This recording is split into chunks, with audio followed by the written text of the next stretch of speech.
We are live from the Morgan Stanley conference and in conversation with Ridham Desai. Ridham, thank you so much for taking the time out. And at the outset, okay, those bells are great too, by the way. But at the outset, a big thank you from all of us at Bloomberg Quint for accommodating this request, and to your team at Morgan Stanley for being very kind enough to accept almost all of our demands. Thank you so much for that. You're being very good. But yeah, thank you, Neeraj. It's a pleasure to be on Bloomberg Quint. Thank you so much. I'm very excited about your channel. Okay. I think this format is also very exciting. Okay. So I'm eagerly looking at the progress that you guys are making. Great. Thank you. Cross fingers for that. Now, I'm sure clients out here, Ridham, whatever little number of clients that you had a chance to chat with this morning, this early hours, are also eagerly looking forward to what happens next. My question was, are the conversations more about the short term, which is full of uncertainties, both domestic and global, or are people really talking about the long term? Because your report talks about the next 3 years and the picture is looking fabulous. Next 5 years and the picture is looking fabulous. So Neeraj, uncertainties is a part and parcel of life, irrespective of your time frame. Right. Nobody should have this view that uncertainties reduce as you go longer term. Actually, they increase. Right. Right. It's pretty more certain what we're going to do in the next 5 minutes than what I'm going to do in the next 1 hour. Right? Okay. Yes. So as time expands, uncertainties expand. But I think the backdrop here is that we're sitting in a global equity bull market.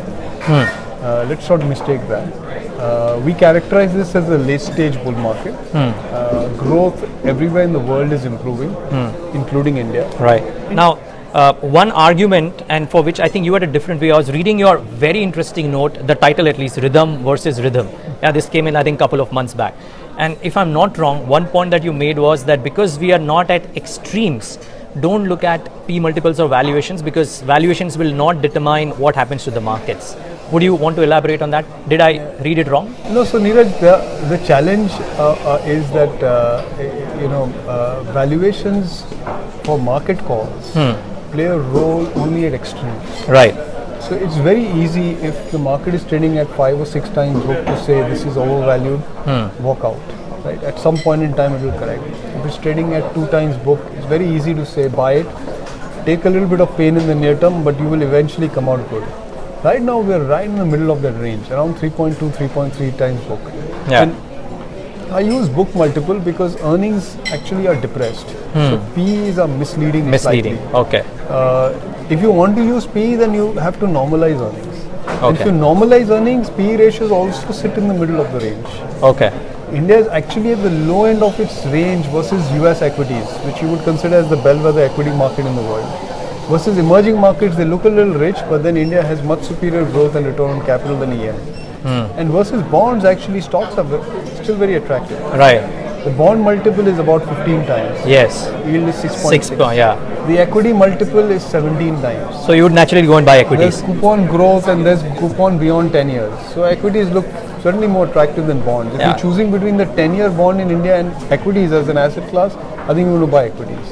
That said, mid caps and small caps do look a little bit stretched on valuations. So valuations are in no man's land. Not at levels at which I can pound the table and say, stocks are cheap, so buy them, stocks are rich, so sell them. At least for the market. Individual stocks, I think, is a very separate game different altogether. ball game. Okay, so my question is, Ridham, the last 2 years or maybe the last 3 years, we've started off the year with a belief that earnings would probably have 15-20% depending on the brokerage house or depending on the analyst who is viewing the earnings for the next year, 1 year forward. And typically then we have had to revise it downwards. What gives you the confidence that this year will be different? Actually, you see, I said the same thing last year and I went wrong. So you have to take my view also with a pinch of salt. Sure, we do that. But we are seeing a fair bit of assimilation of factors. I think consumption is on a recovery path because of the enormous work done on inflation, both by the government and the central bank. So real wages are turning positive, which is boosting consumption growth.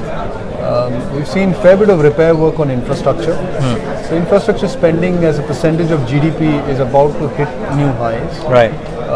We're seeing a recovery in exports thanks to the general recovery globally. Right. So 3 out of the 4 pillars that drive the economy actually are on a recovery path. The only thing that's missing here is private capex, which I reckon as a consequence of these 3 factors, and therefore rising utilization rate will also turn in about 12-15 months. So I think you could say the economy is now firing on 3 out of 4 cylinders, and the 4th cylinder is about to start. Okay. So it's a good backdrop for earnings recovery. You look at earnings itself, margins for corporate India are just coming off all-time lows. Revenue growth has started recovering about 3 quarters ago. So it's not that the earnings are falling anymore. Right. They've actually started recovering. So that increases our confidence that earnings could be turning, and we could be at the start of a new earnings cycle. Now, you cite the example of analysts having overestimated earnings in the last 7 years. Not for the wrong reasons, but I'm just saying. Prior to that, in the preceding 5 years, they underestimated earnings. So in 2004, for example, the analyst consensus estimates for 15%, the market delivered 30%. Right, okay. So we've gotten used to analysts missing estimates. Yeah. At some point in time, that will inflect and will obviously come as a surprise. Sure. Market is not oblivious to this, by the way. Okay. On the aggregate, the market is a damn smart animal. Of course. And it gets things right 8 out of 10 times. Right. It does go wrong 2 out of 10 times. Sure. And those are when valuations reach extreme levels, and therefore sentiment becomes either too exuberant or too depressed, and valuations will also become depressed. But on most other occasions, the market has a good working sense of what's happening, because ultimately it's the aggregate view of all the people involved, right? With real money at play, not people like me who only have a view. I may have real money at play, but certainly not when I'm on television. Of course. So the market does have a contribution to understanding what's happening, and it's not oblivious to the change in earnings cycle, which is why you're seeing some buoyancy in stock prices, which has been going on for a while. Right. I mean, the market took a temporarily dim view on demon, but quickly came back. Right. Because it realized that demon was not going to be that damaging for earnings. Right. It took a while for the streets, or what you call it, the sell-side consensus view or the buy-side consensus view to change. That's true. Okay, now before I come to India, and I'm sure you have a busy schedule, so I won't take too much of your time. But a couple of things that I wanted your view on, because I've heard you look at these things very closely. Jeremy Grantham recently wrote, and I read one of his columns, I don't know how recent it was, but I read an email that came to me, and he said that the basic tenets of value investing according to him are changing, because no longer are cycles getting depressed to a great extent. So his view, at least what I made was that the P multiples by and large for markets at large, US markets, have moved up, and they will not go down to the levels that they used to. Do you think the same could happen for India, that even if there is a temporary disruption caused due to GST, due to a global factor, so on and so forth, we need not necessarily go down to bands of P multiples or price to book multiples that we erstwhile used to go down to? Could that happen? So I'm not sure what erstwhile you're referring to, but if you look at the last 2 decades, we've had 3 occasions when the market multiple got very depressed. So one was coming out of the Asian financial crisis, which is black swan. Then coming out of 9/11 and the subsequent US recession, which is 2002-2003, and then 2008. And then out of the global financial crisis. So these events have they have a tendency to come once every few years. We don't seem to be approaching such an event. No, leave that out, Ridham. Even if there's a small disruption that happens due to GST or due to maybe a small global scare, do you think the falls get limited to just 5-10% as opposed to maybe a 15-20% that could have erstwhile happened? No, that's also very difficult to say, Neeraj. That's difficult to say. I'll tell you why. Right. See, if you go back to the 03-08 market, which was a bull market, when the index started climbing, it had a stellar rise in the first few months. Sure. We peaked out somewhere in Jan 2004. Right. Then the market went into sideways. Then the May 2004 election results happened. Right. A lot of people think the election results caused the market to fall, but actually in the preceding week, emerging markets were already corrected. India was holding on for the election result, and then it corrected. Right. In that correction, we fell 25%. People have forgotten that. Right. Yeah. So we went down 25%.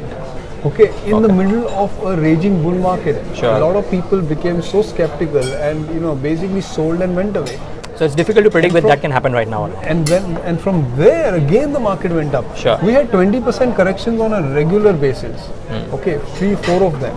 Right. So 20% corrections I don't think are out of reality. We had one in December. Sure. 15 odd percent. Yeah. So I think those can happen. Can happen. No way to say it now. Right now I don't see the triggers in place for such a steep correction. Okay. Two quick questions. One is on whether so again, that note referred to, and I don't track US equities as closely, maybe you look at them more closely. His thought was that corporates are getting increased profitability minus capex, and therefore they are reluctant to do capex. Now we've seen private sector capex in India really lag in a big way. Profitability probably hasn't gone down the drain as badly. Do you think that capex in the private sector will not come back in a hurry in India as well, and people and companies could still see profitability and therefore being reluctant to do capex in the first place? Okay, so lots of questions there. It's a very good question, by the way, extremely good question. So let me try and recall all the points. So first I'll just finish off the US point. Sure. Okay. So I don't know what Jeremy has said in his note, but I have a suspicion that American capex is understated because a lot of the capex is in the nature of regular expenditure which gets written off. Okay. Like for example, the capex that internet companies do. Right. Okay. Customer acquisition costs, which are say discounts that they offer, which are basically to attract customers. Right. It's in my view capex, but actually gets recognized as expenditure and written off. Sure. Okay. So accounting practices have evolved. Nature of businesses have changed. Sure. So people are not setting up plant and machinery on the ground as such, but it's not that they're not investing in creating new businesses. Got it. Okay. Now, the accounting treatment basically now means that that investment is being written off in the year in which it is made.